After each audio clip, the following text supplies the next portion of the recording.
Hey everyone, this is Paul from Cantos Games. If you're not familiar with us, we're working on Coloniser, which is a massive, persistent online RTS at a high level, 90 people over 90 days, with survival being the key game element. You're able to progress through eras, forge alliances, and secure resources to get there in a medieval-styled, evolving alien world. There are environmental aspects to the game, and certainly quite a bit of cooperative as well as PvP play. Recently, Coloniser had a playable demo as part of Steam's 4X Fest, and I wanted to share some of what we learned from it and how the current state of the game differs from the version available during February's Steam Next Fest and where we're going from here.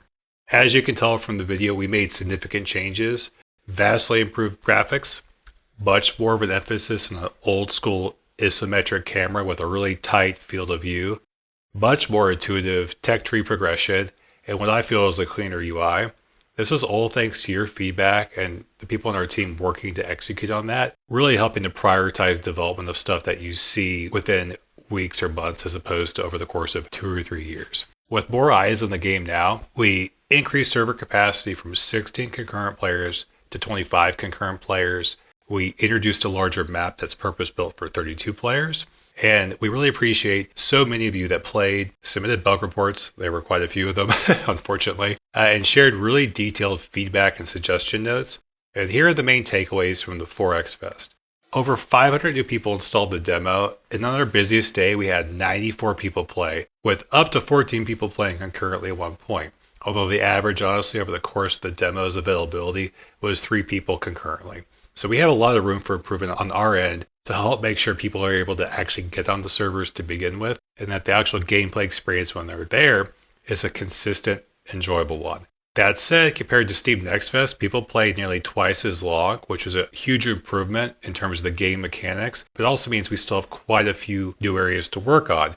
Some of the pain points that were really obvious at the 30-minute mark don't show up until you're 2 hours into the game. For example, resource depletion breaks the game. This became evident quickly, especially when there were a lot of people on one map. Players would secure vital resource points early, extract them, and move to another location, and repeat the process. Before long, players who stayed online the longest would dominate the map, as there was no system to replenish resources. New players often felt discouraged or overwhelmed, and that's not the experience we want them to have. Even in my own playthrough, I found the progression on older servers too difficult and time-consuming. Coloniser should be skill-based and fair for both new and veteran players. Because of this, during the demo, we had to reboot the servers from time to time, which honestly limits our ability to showcase the persistent aspect of the game. At the time, we prioritized observing new players and how they approach the early hours of gameplay, but it doesn't mean we can't work on fixing the longer-term engagement on the game itself. To do this, we are working on both replenishing resources as well as repopulating certain spawning animals and raiders. We will also be increasing the number of animals and variety of animals on the map and reintroducing other creatures that we pulled for stability reasons from the demo. Speaking of stability, what's the deal with the server stability? Great question. Unfortunately, server instability is an unavoidable part of game development. We are still fine-tuning performance and finding the right balance of server availability. We're not there yet. We're actually pretty far from it. For example, our FPS during Steam Next Fest was pretty bad. It was 30 FPS even on high-end machines. We improved it quite a bit. For 4X Fest, most players saw FPS ranges a lot closer to that 60 FPS target. There's still a lot of room for improvement there. And on the server side, during the demo, we ran 7 servers covering both Europe and North America, where most of our players are. We're a small team. Our network people are based in Europe. So honestly, we couldn't respond as quickly as we would have liked to for many of the players in places like Asia, Australia, and the Americas. We did the best we could to hotfix it, and the majority of network issues that we encountered were tied to in-game bugs like fog of war desyncs, and we've addressed those. However, there is still a ton of work to be done on the network side, and part of what we've been working on so hard the last 2 months is really just a huge overhaul of our networking components that will be introduced in September and October of this fall. So, what else do we need to add? We won't sugarcoat it. A lot.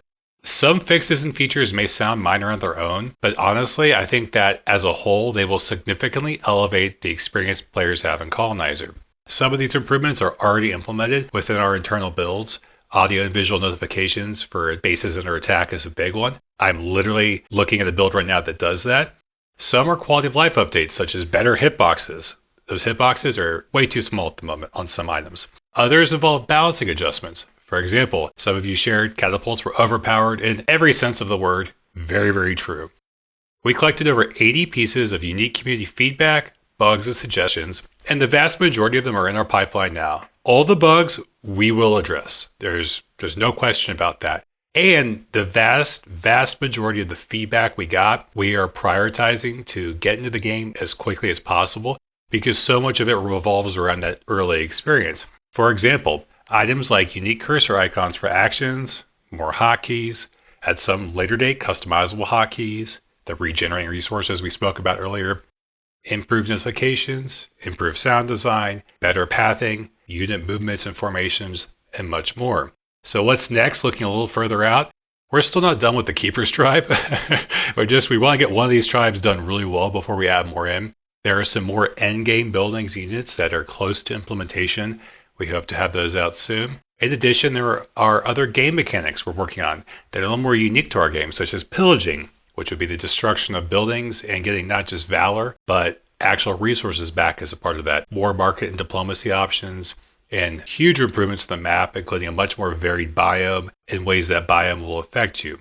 And while all of this is happening, we're continuing to improve some of our back-end components to help performance while we finalize assets for the next tribe introductions, which will be the Odessians tribe. They have different buildings. Most of the units are very different and play differently from the Keepers.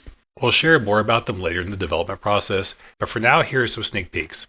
So, can I try the game now? Now that the demo has ended, the only way to play the Coloniser is via the playtest, and we would really appreciate that. You can request the playtest via the game's page. Once you do that, join our Discord and let us know you want to play the game, and we'll make sure that your country is added into the queue. Steam only gives us access to country-by-country selection for playtesters, and because so many people have requested it, we're just very careful about having just widely open access. But if you contact us on Discord, we will make sure that your country has priority access. Once you get access to it, you're able to invite up to 3 friends immediately through Steam. It's a huge help so you can actually jump into the game and play it PvP or co-op with your friends like it's meant to be played. Please help wishlist the game on Steam. We would really appreciate that. Join our Discord server to share your feedback, criticisms, suggestions, and so on. Also really appreciate that. And hope to see you in the game soon. Until then, be well and take care. Bye-bye.